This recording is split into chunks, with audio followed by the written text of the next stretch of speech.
পররাষ্ট্রনীতিতে কোনো নির্দিষ্ট একটি দেশের ওপর অতিরিক্ত নির্ভরশীল না হয়ে সমান মর্যাদায় সকল দেশের সঙ্গে সুসম্পর্ক বজায় রাখা অত্যন্ত জরুরি। আমাকে যদি এমপি হওয়ার সুযোগ দেওয়া হতো তাহলে আমি আমাদের রাস্তা চলাচল যে যানবাহন অবস্থা আছে ওটা আমি ঠিক করতাম। রাষ্ট্রের প্রথম সংস্কার অবশ্যই শিক্ষা দিয়ে শুরু করা দরকার। দর্শক, দরজায় করা নাড়ছে ত্রয়োদশ জাতীয় সংসদ নির্বাচন, আর এই নির্বাচনকে ঘিরে তরুণ ভোটাররা কি ভাবছে সেটা জানাতে আজকে আমরা এসেছি ৩৩ গাইবান্ধা ৫ সাগাটা ও ফুলছড়ি উপজেলা নিয়ে গঠিত এই আসনে। তো জানবো এই আসনের তরুণ ভোটারদের এই প্রথম ভোটের ভাবনা। সাগাটা ফুলছড়ি উপজেলা চরাঞ্চল এবং নদীবেষ্টিত এবং নদী ভাঙ্গন কবলিত এই অঞ্চলের তরুণ ভোটাররা কি ভাবছে এবং তাদের ভাবনাগুলোই জানাবো আপনাদের। গণ অভ্যুত্থানের পর প্রথম ভোট হচ্ছে, এবার ভোট দিতে পারলে আমরাও খুশি। আবার সব কিছু যদি ঠিক থাকে, মানে ভোটের সময় কোনো গণ্ডগোল না হইলে আর আমাদের ভোটের অধিকারটা প্রথমবারের মতো দিতে পারবো, এটা জানতে পারে অনেক খুশি আর কি। উৎসবমুখর পরিবেশ থেকে ভোট দিতে পারলে আমাদের জন্য আরও ভালো হবে আর কি। আমার মতে একজন সংসদ সদস্যর অবশ্যই মানুষ হিসেবে স্বচ্ছ এবং সৎ হতে হবে। তারপর তার মধ্যে নৈতিক গুণাবলী থাকতে হবে, যেমন শিক্ষাগত যোগ্যতা অবশ্যই দরকার একজন সংসদ সদস্যের মধ্যে। যদি একজন সংসদ সদস্য শিক্ষিত কিংবা সৎ মানুষ হিসেবে যোগ্য না হয়, তবে সে অবশ্যই আমাদের সমাজ কিংবা আমাদের রাষ্ট্র কাঠামোর জন্য সে কখনোই আর কি যোগ্য হিসেবে আমি মনে করি না, কিংবা সমাজ ব্যবস্থার জন্য মনে করি না। এদিক থেকে বলা চলে একজন সংসদ সদস্য শুধু যে শিক্ষাগত যোগ্যতা বলতে প্রাতিষ্ঠানিক শিক্ষাগত যোগ্যতা এটাই না, অবশ্যই তার ভিতরে মানবিক যে গুণাবলী আছে, এরপর হচ্ছে শিক্ষিত সমাজ গড়ার জন্য যে গুণাবলী দরকার, অবশ্যই একজন সংসদ সদস্যের মধ্যে সে গুণাবলী থাকা দরকার। এখন পর্যন্ত প্রশাসন যেভাবে কাজ করছে, যদি নির্বাচনের সময় পর্যন্ত সেমভাবে কাজ করে তাহলে আশা করা যায় সুষ্ঠুভাবে নির্বাচন হবে। আর জনগণ যদি সাহায্য করে, আর বিভিন্ন যে ফ্যাসিস্ট রাজনৈতিক দল আছে তারা যদি কোনো সহিংসতা না করে, তাহলে আশা করা যায় নির্বাচন সুষ্ঠুভাবে হবে। আর আমরা চাই নির্বাচন সুষ্ঠু হোক, সবাই প্রশাসনকে সাহায্য করুক, এই আশাই সবসময় করি। একজন এমপির কাছে থেকে আমরা প্রত্যাশা করি যে আমাদের প্রথমত বেকারত্বটা এটা দূর করবে, তারপর রাস্তাঘাট উন্নয়ন করবে, নদী ভাঙ্গন রোধ করবে, শিক্ষা খাত উন্নত করবে। এটি আমরা আমাদের এমপির কাছ থেকে প্রত্যাশা করি। স্বজনপ্রীতি না হয়, যাতে সংখ্যালঘুষ্ঠ নিয়ে কথা না বলে, রাজনৈতিক কোনো সহিংসতা যেন না হয়। পররাষ্ট্রনীতি তাত্ত্বিক আলোচনার কোনো বিষয় নয়, এটি সরাসরি আমাদের দেশের মানুষের জীবন এবং নিরাপত্তার সঙ্গে জড়িত। আমার মতে বাংলাদেশের পররাষ্ট্রনীতি হওয়া উচিত বাস্তবসম্মত এবং জনগণের স্বার্থকেন্দ্রিক। ভৌগোলিকভাবে আমাদের দেশের অবস্থান কিন্তু অনেক গুরুত্বপূর্ণ। ভারত, চীন, মিয়ানমার সহ বড় শক্তিধর দেশগুলো আমাদের প্রতিবেশী। তাই আমি মনে করি পররাষ্ট্রনীতিতে কোনো নির্দিষ্ট একটি দেশের ওপর অতিরিক্ত নির্ভরশীল না হয়ে সমান মর্যাদায় সকল দেশের সঙ্গে সুসম্পর্ক বজায় রাখা অত্যন্ত জরুরি। এটাই আমাদের ভূ রাজনৈতিক বাধ্যবাধকতা। বাংলাদেশে পররাষ্ট্রনীতি অগ্রাধিকারের তালিকায় সবথেকে গুরুত্বপূর্ণ দুটি সমস্যা হচ্ছে সীমান্ত হত্যা এবং রোহিঙ্গা সমস্যা। দুঃখজনকভাবে আমরা দেখেছি পূর্ববর্তী সরকারের একপক্ষীয় এবং নির্ধারিত নীতির কারণে সীমান্ত হত্যার এবং রোহিঙ্গা সমস্যার কার্যকরভাবে কোনো সমাধান হয়নি। নিজেও নাগরিক হত্যা শুধুমাত্র আলোচনার মধ্যেই সীমাবদ্ধ থেকেছে। একইভাবে রোহিঙ্গা সংকটের কথা যদি বলি, আপনি জানেন এটা বাংলাদেশের দীর্ঘদিনের অমীমাংসিত একটা সমস্যা। এখানেও শুধুমাত্র দ্বিপাক্ষিক আলোচনার মধ্যে সীমাবদ্ধ থাকায় এখন পর্যন্ত স্থায়ী কোনো সমাধান আসেনি। এজন্যই বছরের পর বছর আমাদের মানবিক, অর্থনৈতিক এবং পরিবেশগত মূল্য দিতে হয়েছে। তাই আমি চাই এবং আমার বিশ্বাস নতুন সরকারের পররাষ্ট্রনীতি হবে বহুপাক্ষিক এবং বাস্তবভিত্তিক। সীমান্ত সমস্যায় শুধু আলোচনার উপর নির্ভর না করে প্রযুক্তি, কূটনীতি এবং আঞ্চলিক সহযোগিতার মাধ্যমে কার্যকর সমাধান নিশ্চিত করা হবে। একই সাথে রোহিঙ্গা ইস্যুতেও শুধু আলোচনার উপর নির্ভর না করে আন্তর্জাতিক ফোরাম এবং বহুপাক্ষিক উদ্যোগের মাধ্যমে কার্যকর দ্রুত পুনর্বাসন নিশ্চিত করা হবে।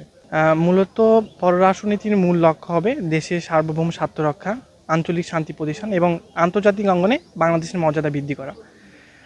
আমি চাই বাংলাদেশ হোক আত্মবিশ্বাসী, মর্যাদা সম্পন্ন এবং সমৃদ্ধ একটি রাষ্ট্র, যেন আমরা বিশ্বের অন্য সব দেশের থেকে পিছিয়ে না থাকি, সমান মর্যাদায় তাদের সাথে দাঁড়াতে পারি। আমার বিশ্বাস এই দৃষ্টিভঙ্গি বাস্তবায়িত হলে নতুন প্রজন্মের জন্য বাংলাদেশ হবে সমৃদ্ধ এবং নিরাপদ একটি রাষ্ট্র। আমি মনে করি রাষ্ট্রের প্রথম সংস্কার অবশ্যই শিক্ষা দিয়ে শুরু করা দরকার। আর এর সাথে অবশ্যই প্রশাসনিক অবকাঠামোগুলো যেগুলো আছে সেগুলোর অবশ্যই উন্নতি করা দরকার। শিক্ষা ছাড়া জাতি আসলেই চলতে পারে না। শিক্ষা ছাড়া ভোটের কথা কখনোই কল্পনাও করা যায় না। যদি একজন সুশিক্ষিত নাগরিক হয় তবেই আসলে বুঝতে পারবে ভোটটা আসলে কতটা তার জন্য প্রয়োজনীয়। আর ভোটের প্রয়োজনীয়তা বোঝা ছাড়া কখনোই ভোট দেওয়াটাই উচিত নয় আমি মনে করি।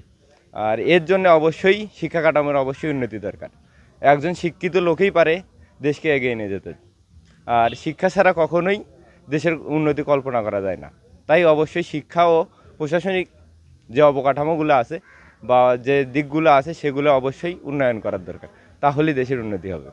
আসলে ২৪-এর গণ অভ্যুত্থানটা আমাদের রাষ্ট্রের জন্য বিশাল একটা অর্জন।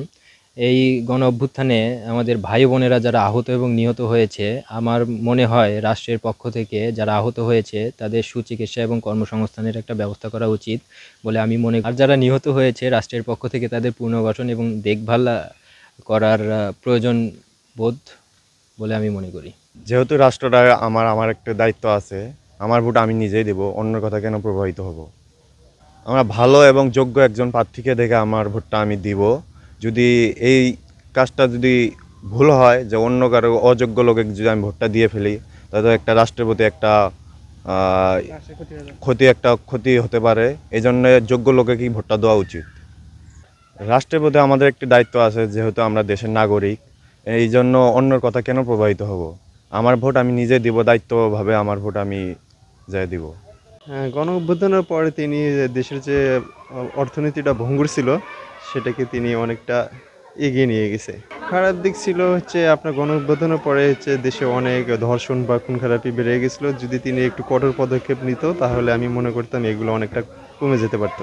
সব মিলে ভালো দিক বলতে কি দেশের একটা শৃঙ্খলা বজায় আছে এখনো বর্তমানে যতটুকু আমি জানি, তবে আগামীতে আরও ভালো কিছু হবে।